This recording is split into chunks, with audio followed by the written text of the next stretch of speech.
जय माता दी। अल्टीमेट ज्ञान आपका हार्दिक स्वागत करता है। दोस्तों, अपने जीवन में बहुत सी ऐसी घटनाएं घटती रहती हैं जिन घटनाओं का हमारे जीवन से काफ़ी गहरा संबंध रहता है, परंतु हम समझ नहीं पाते हैं।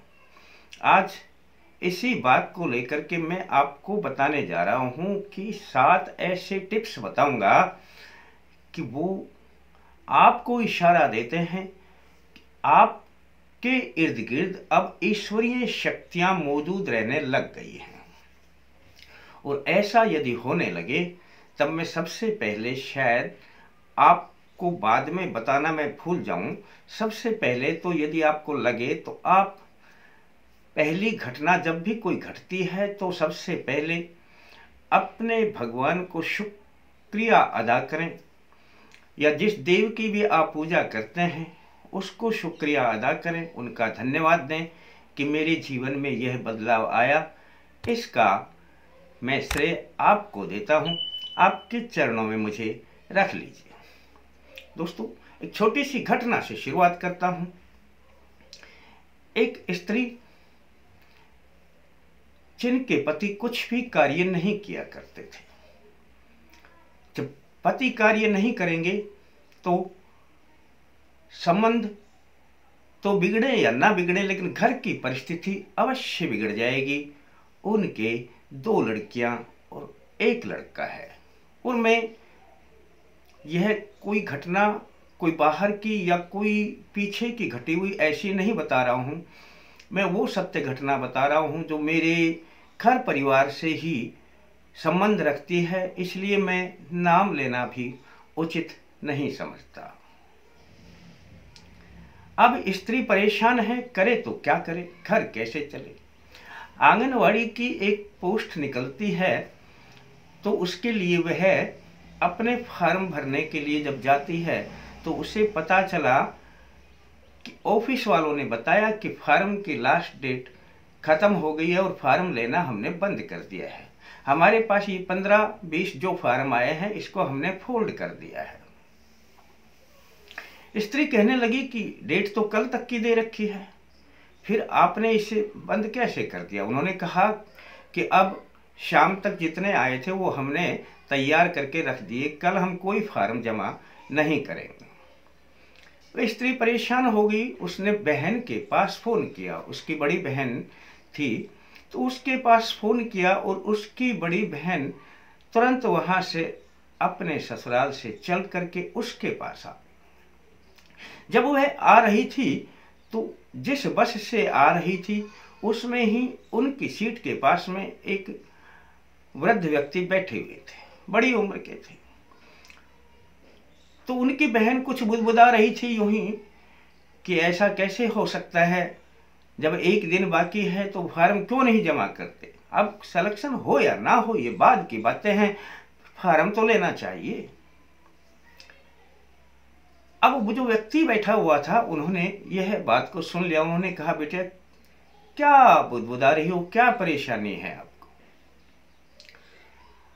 तो उसकी बहन कहने लगी कि परेशानी ये है कि उन्होंने, जो मेरी छोटी बहन आंगनवाड़ी में अपना फॉर्म जमा कर रही थी तो उन्होंने फॉर्म लेने से बंद कर दिया, मना कर दिया, और कल की आखिरी तारीख है तो कल तक तो लेते ही, वो आज की है यानी वो अगले दिन आ रही थी।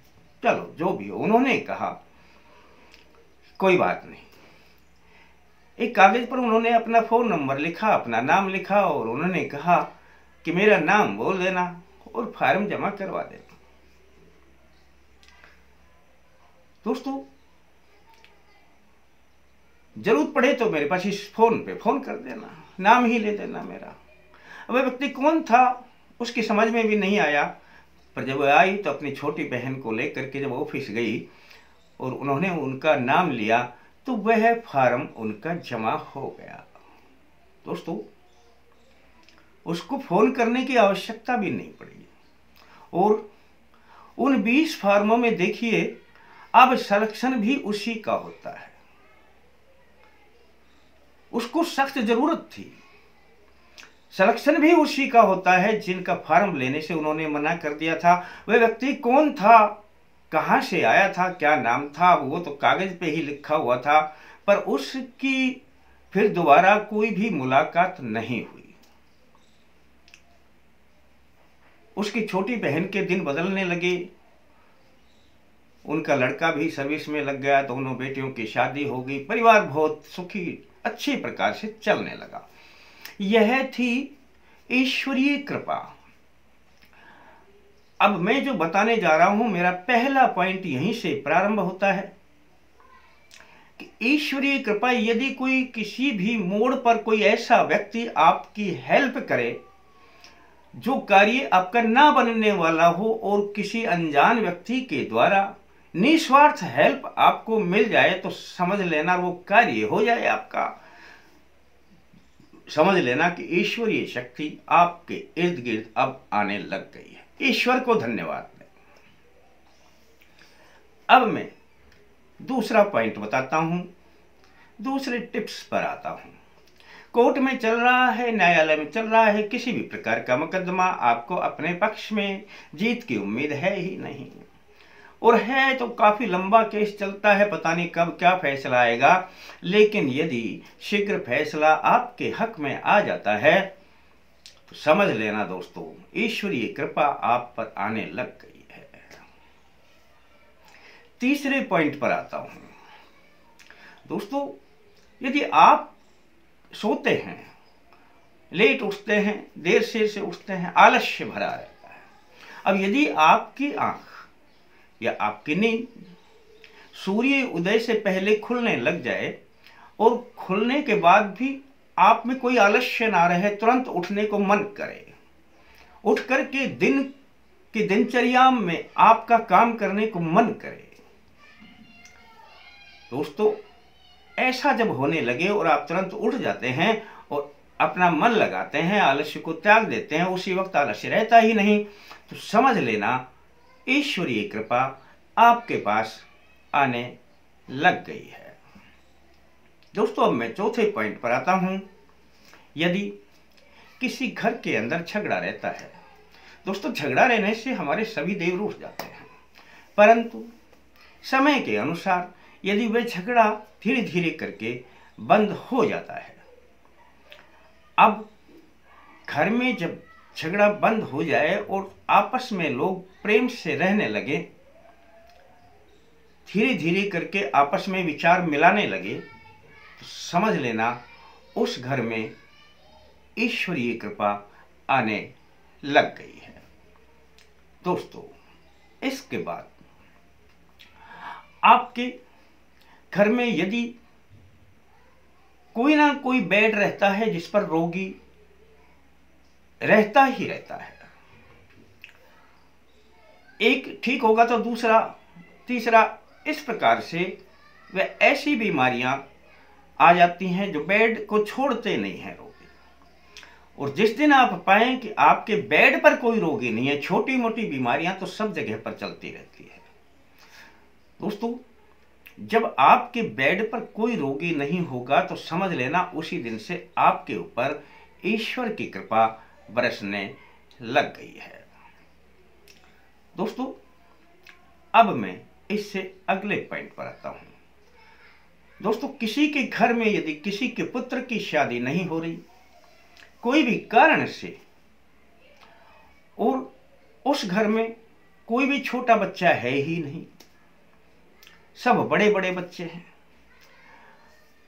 और इंतजार है कि उसकी शादी हो जाए, दोस्तों समय बदलता है और ईश्वर कृपा जब आती है और उसकी शादी हो जाती है, और 1-2 साल में ही यदि उसके घर में पुत्र या पुत्री का जन्म हो जाता है, किसी के भी घर में, चाहे कन्या हो चाहे पुत्र हो, दोस्तों समझ लेना भगवान के रूप में बच्चे ने जन्म ले लिया है।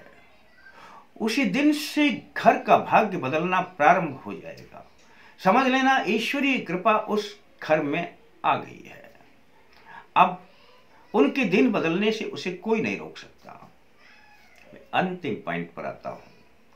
दोस्तों किसी ने किसी को कुछ धन दे दिया,